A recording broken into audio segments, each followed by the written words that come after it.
Vamos para as informações? Temos notícias boas e notícias ruins. Vamos começar pela notícia ruim, porque assim a gente termina com a notícia boa no vídeo. Vamos lá, hoje o Fabrício Kika, que é um cara que entende muito sobre arquitetura de estádio, enfim, que está muito envolvido, vem publicando uma série de informações sobre a construção do estádio próprio do Flamengo. Inclusive já fiz 2 lives aqui com ele no canal Vene Casagrande. Ele publicou em suas redes sociais o seguinte: avisamos, tem o problema do gás, tubulações e naturge no terreno do gasômetro. Apesar da sequência de acusações, xingamentos e afirmações que temos um lado, insistimos, a prioridade é o Flamengo. Com isso em mente, levantar os possíveis problemas e minimizar os riscos é fundamental. Assim fazemos com relação à operação da Naturgy no terreno. Faz meses que avisamos sobre o problema da Naturgy. No vídeo de 18 de setembro, na live do dia 4 de outubro, depois no dia 26 de outubro, e voltando meses atrás, agosto, setembro, e até em maio falávamos sobre isso. Consta nas demonstrações do fundo imobiliário. Apesar de ser difícil de mencionarmos o problema, sabemos que existe, e esse foi sempre ignorado pelo Flamengo. Nunca se falou, mencionou ou se incluiu o custo relacionado com a Naturgy e, sobretudo, o tempo para a resolução do problema nas previsões do estádio. E sim, pode custar muito dinheiro e pode atrasar a obra. Não há como dimensionar ainda, mas já deveria ser sabido. O prefeito declarou que o custo da limpeza do terreno era da prefeitura, já que está nas obrigações da municipalidade com a operação urbana Porto Maravilha. Mas o fato é que o edital da desapropriação diz na página 43, o interessado deverá se responsabilizar por eventuais remanejamentos de redes de gás que se encontrem no terreno. Fiz vários posts e lives no canal falando sobre esse problema. A palavra do prefeito contra o documento. Esse potencial custo e prazo nunca foi incluído ou mencionado em lugar algum pelo Flamengo, apesar das informações serem públicas. No processo de mapeamento de risco, esse era de ser detectado, o impacto não é conhecido, ou seja, probabilidade alta, impacto desconhecido, isso indica que muita atenção precisa ser dada a esse ponto. Em um projeto desse tamanho é impossível mapear todos os riscos, mas é inaceitável deixar passar aqueles que são facilmente previsíveis. Se quiser mais detalhes sobre o problema, falamos sobre isso em setembro, o link está lá no post dele. Por que ele está falando isso? Porque hoje saiu uma matéria no G1, que é da Globo, falando sobre esse problema. Enfim, da questão da Naturgy, questão de gás, que vai ter um custo muito alto para resolver esse problema, e até agora o Flamengo está calado. Por que está calado? Porque isso pode prejudicar, na minha concepção, isso é uma opinião minha, pode prejudicar a campanha eleitoral para Rodrigo Duche vencer, já que ele é da chapa da situação. Isso precisa ser dito. E o Fabrício Kika está fazendo um trabalho brilhante em relação a isso. Ele está publicando e muita gente não gosta de ouvir a verdade, quer ser enganado. E está aí, ó, a verdade foi dita. Tanto é que o próprio G1 trouxe uma matéria confirmando as informações do Fabrício Kika. E até agora a diretoria está em silêncio. Em falar nisso, a diretoria não vai vir publicamente mencionar nas redes sociais que o Flamengo não vai bater mais uma meta orçamentária depois de ter sido eliminado na Libertadores de forma vexatória. Não bateu meta orçamentária na Libertadores, que era de chegar pelo menos à semifinal, e no Campeonato Brasileiro também não baterá, porque a previsão era de ficar pelo menos na segunda colocação no Campeonato Brasileiro, e não vai conseguir. Isso a diretoria não fala publicamente, mas fala, bate no peito para dizer que ganhou 4 títulos cariocas nos últimos 6 anos. Isso é uma vergonha. Isso é uma vergonha. Ninguém fala nada. Ninguém fala nada. Mas parabéns ao Fabrício Kika pelo brilhante trabalho que ele vem fazendo em relação a esse assunto que é muito importante. Vocês podem achar bobagem, mas é muito importante. Muito. O Flamengo está fazendo um investimento muito alto. Tem que ficar de olho. Tem que ficar de olho. E por falar nessa gestão, o Rodolfo Landim comentou, ele, enfim, estava presente lá no sorteio do Super Mundial, que a gente já vai falar sobre isso, e ele citou conversas intensas para Diego Ribas se tornar diretor no Flamengo. Pois é, Diego Ribas. ídolo do Flamengo, ex-jogador, enfim, foi camisa 10, conquistou muitos títulos com a camisa do Flamengo, e ele quer o Diego Ribas como diretor. E eu quero saber de vocês. Vocês acham legal? Vocês acham bacana? A minha opinião. Gente, por favor, não estou levando para o lado pessoal, tá? Por conta do que ocorreu entre o Diego Ribas, comigo. Vocês sabem muito bem o que aconteceu, não vou ficar aqui mencionando nada pessoal. Mas eu não vejo o Diego Ribas hoje com requisitos para assumir um cargo extremamente importante, que é para ser diretor de futebol do Flamengo atualmente. Acho que ele tem potencial se ele correr atrás, mas eu não vejo o Flamengo hoje como, digamos, um estágio para o Diego aprender essa função. Não é assim. Acho que o Flamengo precisa mirar num nome mais experiente, digamos assim. E eu quero saber a opinião de vocês em relação a isso. Vamos falar agora do Super Mundial, Grupo C do Flamengo. Não, na verdade falei besteira, Grupo D, desculpa, tá, gente? Falei C aí, mas é D, Grupo D definido, que é o grupo do Flamengo. O Flamengo foi cabeça de chave. E no grupo caiu Clube Leão, aquele meio... Ai, meu Deus do céu. Ai, tenho trauma desse time, nossa senhora. O Chelsea, da Inglaterra, o grande Chelsea. E o Esperance, da Tunísia. Vamos lá, gente, eu vou ser bem direto aqui. Não acho nenhum absurdo o Flamengo conquistar 7 pontos. Por que nenhum absurdo? Vamos lá. O Flamengo vai estar no meio da temporada, isso precisa ser dito. O Chelsea vai estar no fim da temporada. O Super Mundial vai ser disputado no meio do ano que vem. O Esperance, da Tunísia, Flamengo ganhar, nenhum absurdo. Clube Leão, do México, Flamengo ganhar, nenhum absurdo. Empatezinho com o Chelsea, nenhum absurdo. Então, por isso que eu acho que o Flamengo pode sim sonhar com 7 pontos. E quem sabe até 9. Por que não, gente? Por que o Flamengo não pode ganhar do Chelsea em fim de temporada? E estamos falando de um Flamengo que vai se reforçar, óbvio, o Chelsea também deve se reforçar. Enfim, isso, eu estou levando isso em consideração também. Mas eu não acho nenhum absurdo, de verdade. Inclusive, dos brasileiros, Palmeiras, Flamengo, Fluminense e Botafogo, para mim o Botafogo foi o que pegou o grupo mais difícil, cara. O Botafogo pegou o Paris Saint-Germain, da França, Atlético de Madrid, Botafogo, obviamente, e o Sounders FC. Então, assim, é difícil. Eu acredito aí nos favoritos para se classificar, Paris Saint-Germain e Atlético de Madrid. O Palmeiras pegou o Porto, Portugal, Al Ahly, lá do mundo árabe, e o Inter Miami, da MLS, time do Messi, do Suárez. Então, maneiro, querendo ou não, vão poder encarar o Messi, né? E o Fluminense, deixa eu achar aqui, o Fluminense caiu no grupo F, Borussia Dortmund, o Sam HD e Sundowns FC. Também não é nenhum absurdo dizer que o Fluminense tem condições de passar, mas o Fluminense precisa se reforçar bastante pensando no Mundial. Inclusive, ele está jogando agora. Deixa eu até ver quanto é que está o jogo aqui. E tá 1-0 Flu. O Flu está vencendo, 17 do segundo tempo. O Fluminense ganhando. Isso é um bom resultado para eles, obviamente. Esse é o grupo do Flamengo. E aí, vocês acham um absurdo o Flamengo conquistar 7 pontos nesse grupo aí, no grupo D? E a despedida de Gabigol, para a gente encerrar o assunto, as torcidas organizadas se juntaram e eles vão fazer um mosaico 3D. Eles soltaram até nota oficial nas redes sociais pedindo para a galera entrar mais cedo para colaborar com a facilidade ali para promover esse evento, digamos assim, casa cheia, ingressos esgotados. Eu acho que é uma despedida de um ídolo que um ídolo merece, pelo menos é a minha concepção. Eu considero o Gabigol muito ídolo, sim, na história do Flamengo, apesar de alguns erros dele dentro e fora de campo. Se você ainda não se inscreveu no canal, por favor, trate de se inscrever, ativa o sininho e deixe o seu like, é tudo de graça. Você vai dar uma força para o canal e vai estar sempre sendo avisado dos nossos conteúdos, da hora dos nossos conteúdos. E já tem superchat na parada, então eu vou começar a publicá-los. O Beto Martins diz aqui, RMP, 1 derrota e 1 título. Viramos amantes do Filipinho e nos desgarramos do JJ.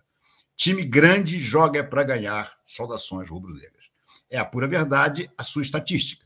Felipe Luiz, desde que assumiu o comando do Flamengo, perdeu apenas um jogo, aquele jogo para o Fluminense, e já tem um título importante da Copa do Brasil. Claro que ele está fazendo essa analogia, porque ele está lembrando do Mister Jorge Jesus, que ganhou 5 títulos e perdeu apenas 4 jogos num ano inteiro.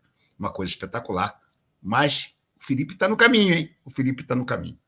Já o Paulo Fabre diz aqui, Felipe Luiz, a melhor contratação dos últimos 5 anos. Você tem toda a razão. Aliás, eu vou dizer uma coisa. Eu estou impressionado como o BAP faz força para perder essa eleição. Ele está fazendo força. Ele está na frente das pesquisas. Eu acho que ele tem tudo para se eleger, mas ele está fazendo força.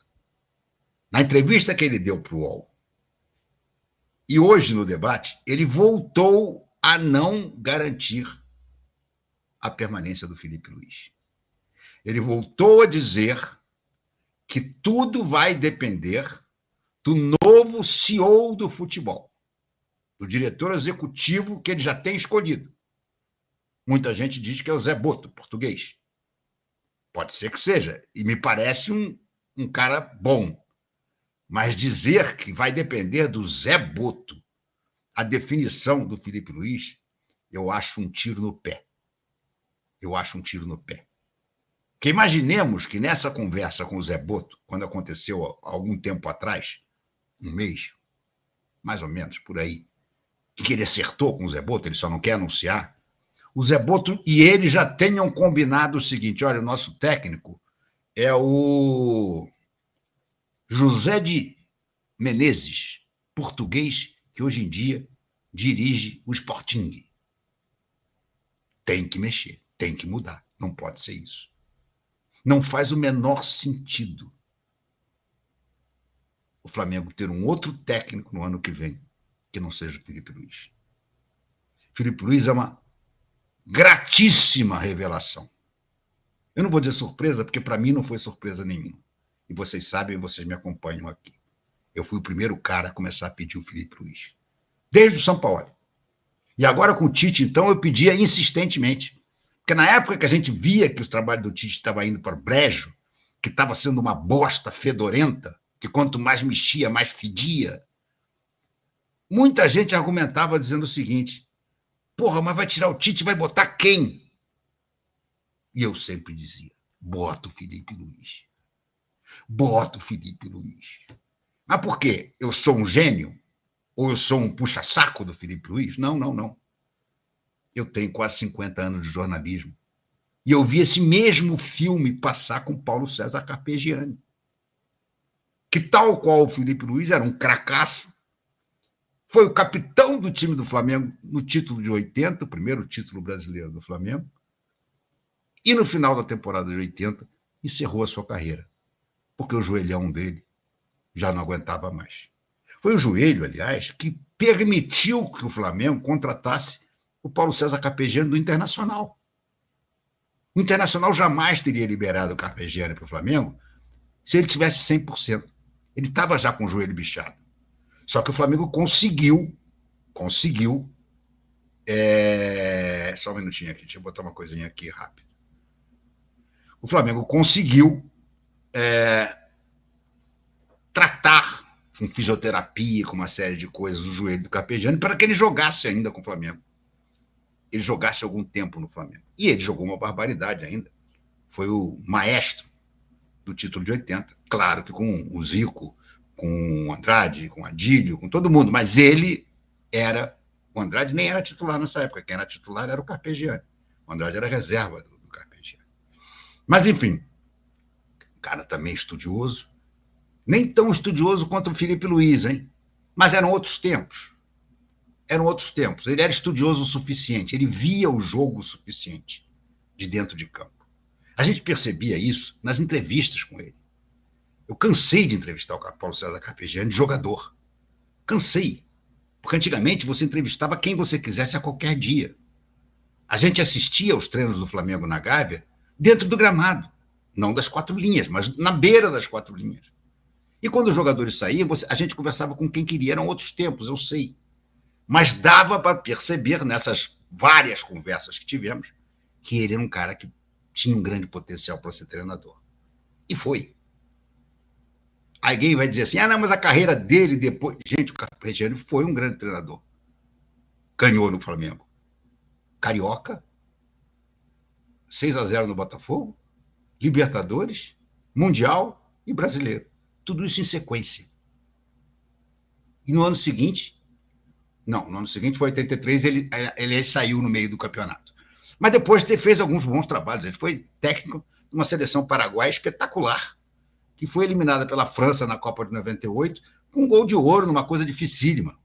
Entendeu? Então, por isso eu sempre achei que o Filipe Luiz ia ser um achado.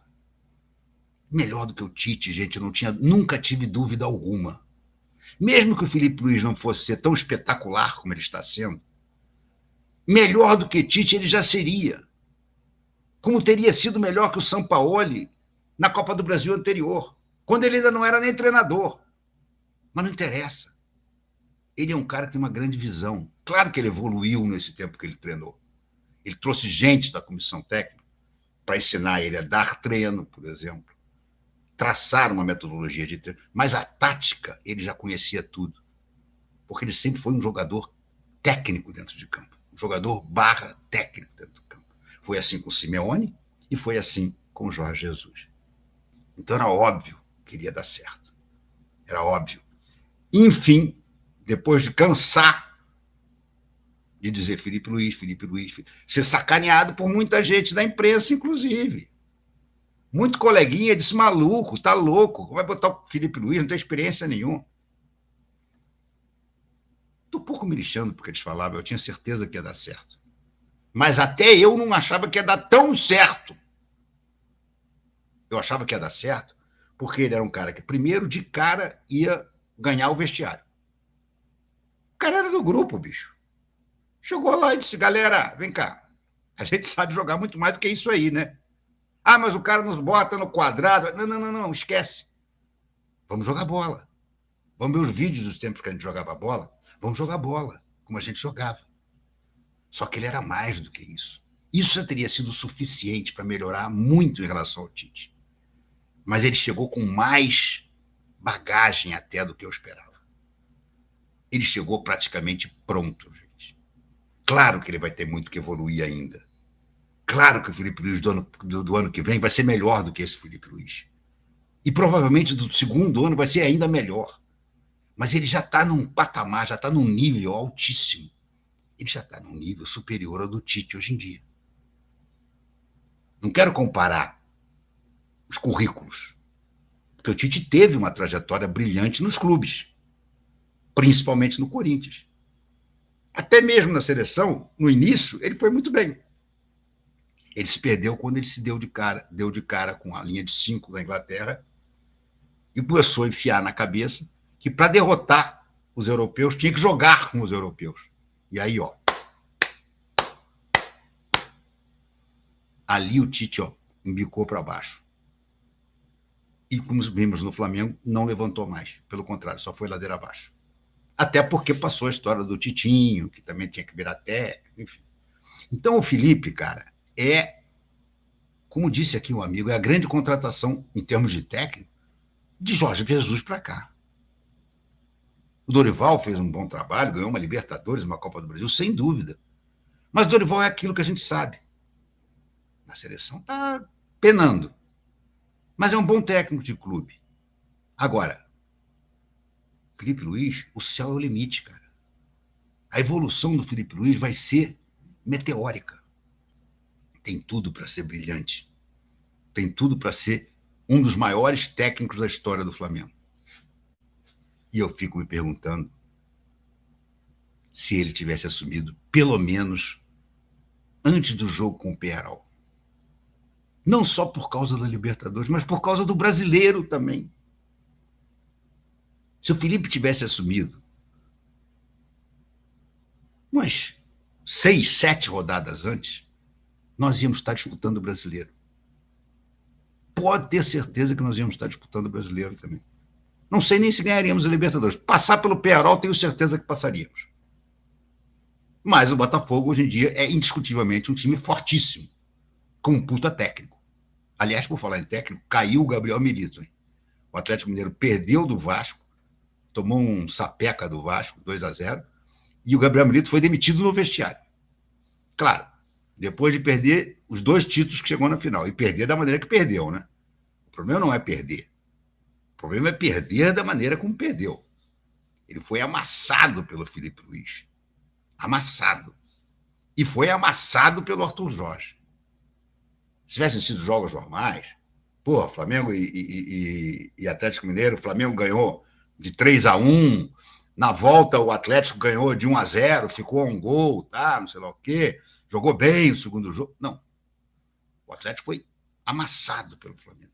O 3-1, que era para ser 3-0, foi uma falha, uma coisa que acontece com o Léo Ortiz. Olha, com o Léo Ortiz, que é nosso grande zagueiro, mas aconteceu. E no segundo jogo, Filipe Luís deu um nó nele. Amarrou o time dele. E o Plata ainda fez aquele golaço, eles perderam o segundo jogo. E aí depois, contra o Botafogo, a humilhação maior, né? O Botafogo foi a grande humilhação para mim do Gabriel Milito. Ter um jogador a mais com menos de 1 minuto de jogo, ele não soube o que fazer. Ali ele demonstrou toda a sua limitação. Porque o Arthur Jorge preparou uma tática para jogar no ataque. Ele preparou uma tática para jogar na defesa. Aconteceu um fato completamente extraordinário. O Arthur Jorge soube se recompor. Nem substituiu ninguém. Reajeitou as peças. E o Atlético não soube o que fazer. O grande técnico é aquele que sabe resolver situações inesperadas e complicadas. Filipe Luís no jogo contra o Corinthians. Filipe Luís no jogo contra o Corinthians. Bruno Henrique dá aquela solada na testa do Mateuzinho, involuntária, mas também igual a do Gregory. São aqueles lances que você diz, amigo, eu sei que você não fez por querer, mas, porra, você foi completamente irresponsável.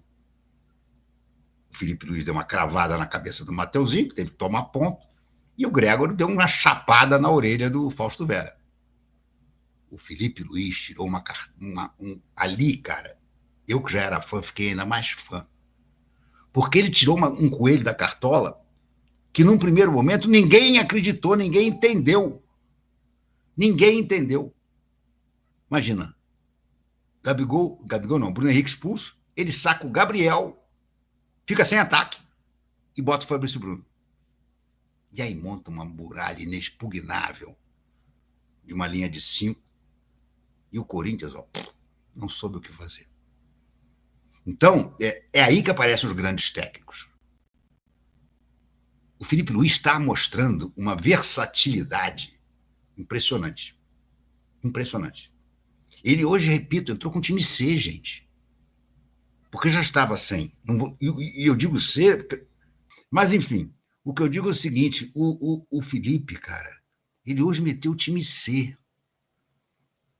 Além dos que não foram poupados, além dos contundidos, ele deixou o Wesley no banco, ele deixou o Léo Ortiz no banco, ele deixou o Michael no banco. E o time manteve a forma de jogar. No primeiro tempo, não jogou bem porque o ataque foi muito... Errou muito, os jogadores do ataque. E o Alcaraz, impressionante como o Alcaraz não está conseguindo jogar. Ele até inicia bem algumas jogadas, mas ele erra o passe. Ele erra passe de 3 metros. O Alcaraz vai precisar de um apoio psicológico. Ele está claramente transtornado psicologicamente. Você sente ele afobado dentro de campo. Ele pega a bola, ele já quer rapidamente fazer um passe, correr para... Ele é incapaz de pegar a bola com um pouco mais de calma e fazer a jogada que ele sabe fazer, que ele tem categoria para fazer, gente. O Alcaraz não é um bagre. Eu continuo a não acreditar que o Alcaraz é um bagre. Posso até quebrar a cara. O Flamengo caiu no grupo D do Mundial de Clubes, ao lado de Chelsea, Inglaterra, Esperance de Tunis, Tunísia e León, México. O sorteio foi realizado nesta quinta-feira, em Miami, nos Estados Unidos, e contou com a presença do presidente rubro-negro, Rodolfo Landim. Após o evento, o dirigente comentou sobre o desafio que a equipe terá pela frente. É uma competição dura. Sabíamos que qualquer sorteio colocaria o Flamengo em uma chave complicada. São 32 clubes que se esforçaram muito para chegar aqui. Apesar disso, estou muito confiante. Acho que o Flamengo está bem preparado e vamos chegar em um bom momento. O fato de a competição ser no meio do ano ajuda, pois a equipe não estará tão desgastada como costuma estar no final do ano, período em que disputamos muitas competições internacionais, avaliou Landim em entrevista ao Sport TV. O presidente destacou ainda a importância do retorno de jogadores que estão se recuperando de lesões para reforçar o time.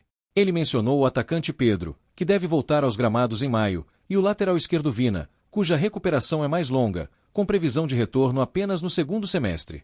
Eu acredito que seja uma vantagem o torneio ocorrer no meio do ano para os brasileiros. Além disso, estaremos finalizando o processo de recuperação de atletas importantes, como Pedro. No caso do Vina, ele ainda estará no fim da recuperação, mas esperamos não sofrer novas baixas até lá, explicou Landim. Sobre reforços, o dirigente confirmou que o Flamengo já está de olho no mercado, especialmente para encontrar um substituto para Gabigol, que deixará o clube em 2025. Ele revelou que uma reunião estratégica já está marcada para discutir o planejamento. Eu adoraria já ter uma resposta sobre quem vai ocupar a vaga deixada pelo Gabigol, mas vamos começar a tratar disso após o término do campeonato. Na próxima terça-feira, logo depois da eleição presidencial do clube, teremos uma reunião para alinhar todas as informações da área de scout, que já vem trabalhando nesse sentido. Também vamos conversar com o técnico para definir as ações necessárias no mercado e buscar o jogador ideal, concluiu o presidente. O Mundial de Clubes será mais um grande desafio para o Flamengo, que busca se consolidar ainda mais como uma potência internacional no futebol. O elenco terá a responsabilidade de representar o Brasil contra alguns dos principais clubes do mundo.